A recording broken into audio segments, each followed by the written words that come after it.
What is going on, good people? We are back. We got a Popeyes. I got the Popeyes. DJ ain't got the Popeyes. He could have got the Popeyes. He chose not to get the Popeyes. He got the water.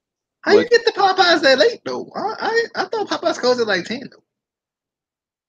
They close at 11 here. They close at 11. See, the one that closest to me is inside of the store. So I don't think the store will stay open for so long. So they close early, I think is what it is. Well, I got the Popeyes. So, and it's just alright. It's alright. It's alright. It is fried chicken day, so I understand. It's alright. It's I won't say it's the best stuff in the world. It's the best. It's the best. Like you talk about the goat, Popeyes, goat of chicken, goat of all chickens ever. I mean, it's the best if you're talking about like Louisiana style, gimmick chicken. Then it's the best. But like if you're talking about that Kentucky fried, then they ain't the best because they ain't. KFC don't even they don't even match up. They don't even match up. KFC ain't even nowhere near. Nowhere near. Anyway, on to what we're actually talking about today. Not KFC, not Popeyes, not insert other chicken place I can't think of right now. Bojangles. We ain't got one of them. What? I mean, for a while we didn't have Popeyes either. We got Popeyes. Maybe we gonna get a Bojangles. What else we gonna get? Chick-fil-A. Maybe we gonna get a Chick-fil-A. You ain't got one of them. What is wrong with you people? What is wrong? How do you live? How do you live? We got the Wendy's. Everybody got that. We got the McDonald's. Everybody got that. Everybody. KFC. Everybody got that too. We got even Kentucky. We got the Arby's. Don't nobody care about Arby's. Now we got the Popeyes. we getting up there. We getting up there. Anyway, we are talking about having a discussion on a sort of a. I'm gonna be honest. I didn't read the whole article, but like, we got tagged in an article about Enzo Amore, basically about his obviously being fired over rape accusations, charges, whatever, that he knew about back in January of the year that he got fired. I can't remember if it was 2017 or 28. Was it? It was 2017, right? I think. I thought it was 2018. Because he was cruiserweight champion in the last year, I thought. Oh, okay. It might have been. Anyway, and the reason I say it is because there has only been one since him, and that's Cedric Alexander. And we haven't watched 205 Live, so like, yeah. But we getting back to it. We getting back to it, especially after that Buddy Murphy Mustafa Ali match that I still have to watch. But anyway, the discussion was kind of brought up because he already knew about it, and WWE should have known about it. Should he? And I, if I'm not mistaken, I think the charges were dropped, or he was proven innocent or something like that. Like he didn't do it. I don't remember exactly. I thought something like that. But anyway, should WWE rehire Enzo Amore? It's the discussion we're kind of having right now. DJ, you want to give your thoughts, opinions? It really just depends,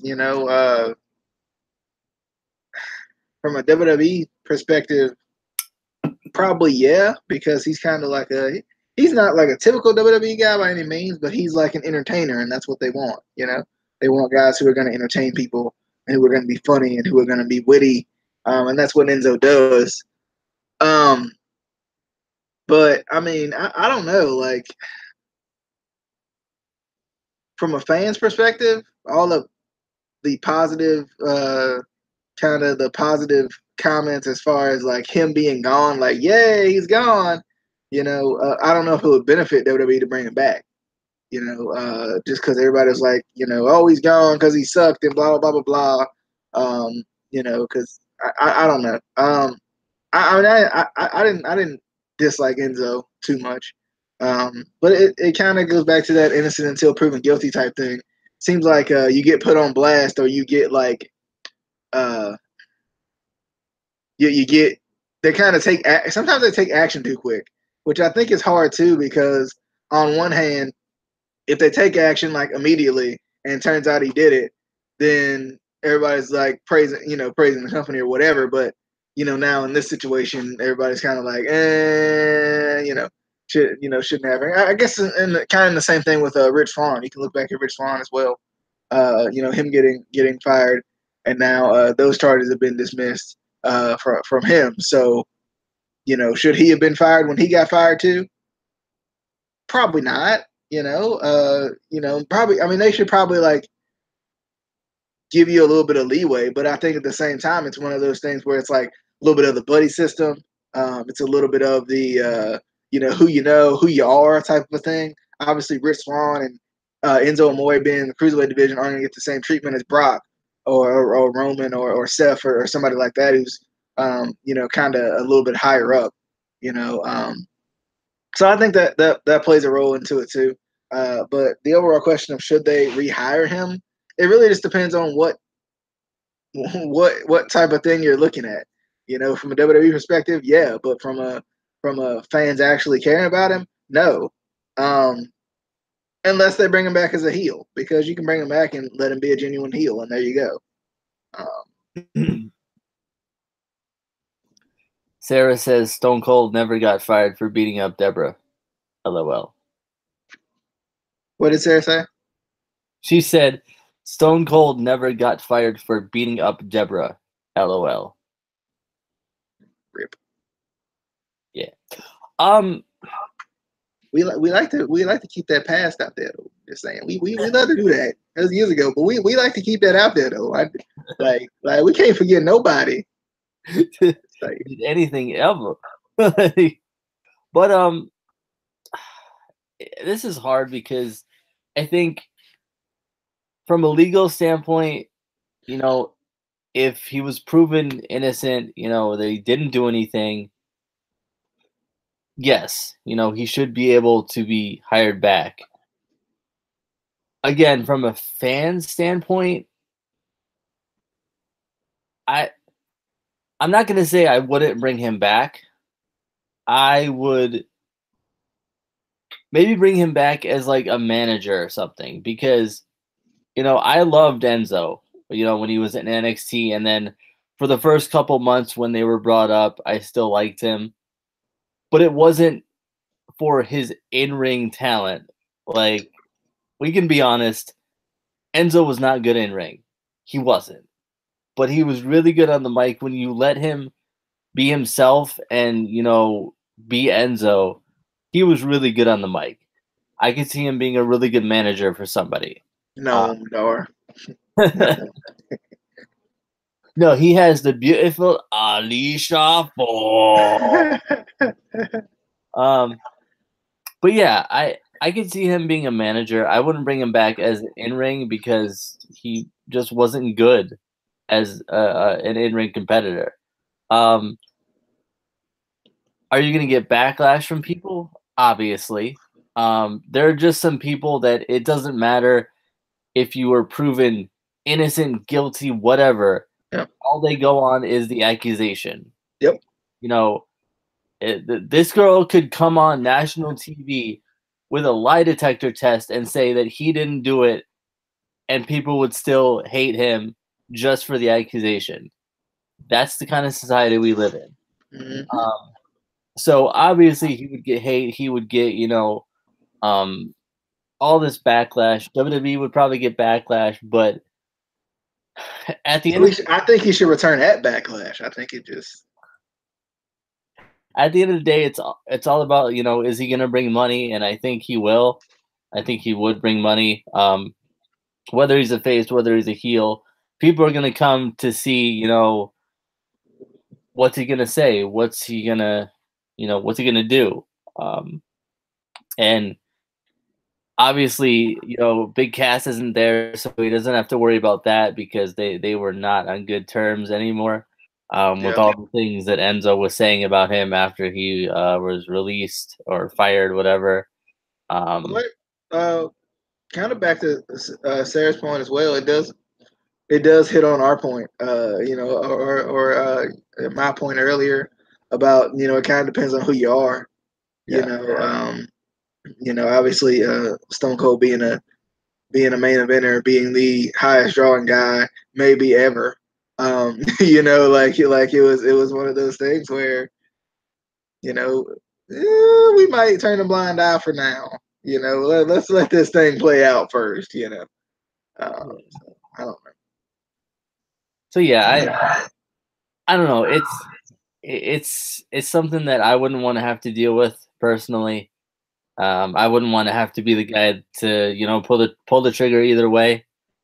But I would say if you want to get the money, if you want to get the controversy creates cash, bring him back in some form or fashion. On screen, not necessarily in ring. I wouldn't say, but bring him back. See what happens. You don't have to bring him back indefinitely. Give him like a trial or something. Put him on like some sort of probation or something like that. I don't know. But any other thoughts, points, anything? Not really. It'll be an interesting situation. Like you said, it's kind of a hard decision either way. People are going to believe what they want to believe. People are gonna kind of stay where they want to stay. It also goes back to him. Does he want to come back? It kind of goes back to him too. Like, does he want to come back? And kind of if this is what he wants to do, because he spent years doing it, so you would think he has some sort of passion for it. Because I think he was one of those guys that they talked about, kind of went through a whole bunch of characters before he kind of found his stride. Kind of similar to Tyler Breeze. Well, not necessarily.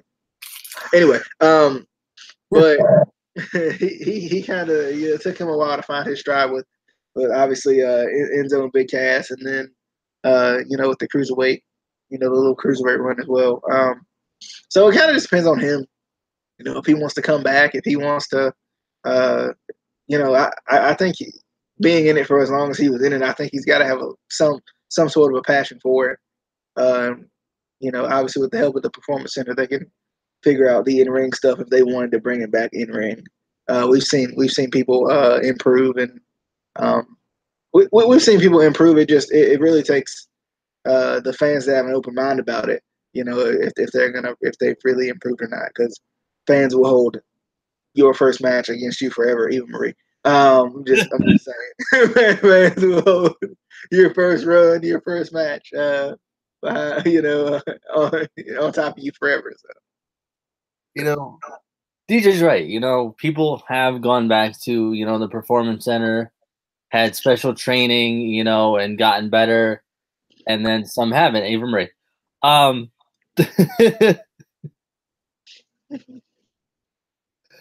Some people, you give them that little extra and they do wonders with it. Others, you give them a personal special trainer, Eva Marie, and they just can't get it. They're just not getting any better, Eva Marie. And then sometimes you just have to give them the beautiful Alicia Fox. True. That gnome door. You gotta get that gnome door. Gnome door. But yeah, that kind of goes to another thing that Sarah brought up. I think it was Sarah that brought it up. I'm sorry, Sarah. I think it was you. I don't know. Sarah. She loves that beautiful Alicia Fox. What was the other thing she loved? I can't remember. When we are oftentimes woo. That's what it is. I mean, we tried to recently not be as rude as we usually are. But anyway, I'm not gonna be rude and leave out her point. But her point was that going back to the ego thing, they could break, offer to bring him back, you know, something like that. But his ego, you know, does he take it? Does he come back? Because that's the thing about Enzo. Like, he has the ego of somebody who has been like 77-time world champion and he's won one title. I'm just saying. But and you know, you have to think about with that ego, what's it going to be like for your locker room? Because a lot of people did not like Enzo in the locker room. But at the same time, can you blame him? You know, you get into. I mean, it's wrestling's that weird portion where you don't really have to be like I have to be the best to be successful. But you know, it with the way wrestling's going now, you can't really blame him. You know, with the smaller guys getting a little bit more of a chance. The indie darlings getting a chance. Not saying he's an indie darling by any means. What I'm saying is the indie darlings, the indie darlings, and these other people who wouldn't usually get a chance, getting a chance. You know, you never know. You know, so I mean, I don't blame him in that regard. As far as aspect, I don't know. I mean, Miz had problems with the locker room too, so he's still there. But I think that'll do it for this discussion, debate, whatever you want to call it. We do have another discussion, debate thing coming up. We're going to be talking about whether or not wrestling matches need big feuds or big storylines to be good. So we're going to discuss that at another. And we're gonna try to this one's for Chase over there. We're gonna try to get NXT out before we do that discussion because somebody ain't watched it yet. I've been real busy. Real busy. I don't know if you understand the busy life, of somebody who actually goes to work and doesn't play around on Snapchat and just can do what I want. You know what? I got to see a pig yesterday at work. You shut your mouth. You shut your mouth. I got to see a pig yesterday and I held a tiny dog today. You know what? I'm proud of you. These are moments that are precious that you have to capture, okay? You got to capture them. Anyway, we will be getting NXT and Impact back on track. DJ with the Impact too. Just saying, it's not all my fault. Have you watched it yet? I'm just wondering. Have you watched it? Oh, okay. I'm just curious. I'm just wondering. Just have you? See what had happened was. That's what I thought. Anyway, be sure to follow us on Twitter at ICW_podcast. Watch this part of the video first, and then it's like we did it in the beginning like we're supposed to, and we never remember. So just do that. Follow us on Twitter at ICW_podcast. Hit the subscribe button. Hit the like button. Hit the share button. Follow us on Instagram. Follow us home. Don't do that. Don't do that. That's weird. Don't do that. Don't do that. You can ask first. Like, hit us up in the DMs. Be like, hey, can I follow you home? And like, if you cute enough, we might say yes. We might, we might say, probably not. Probably not. We'll see you on the flippity dippity though. On the Tammer. On that there. Tammer. Tamarooski. Why is my thing not the Tamarama? It's struggling with the button. Ding dong. In the video. Ding dong.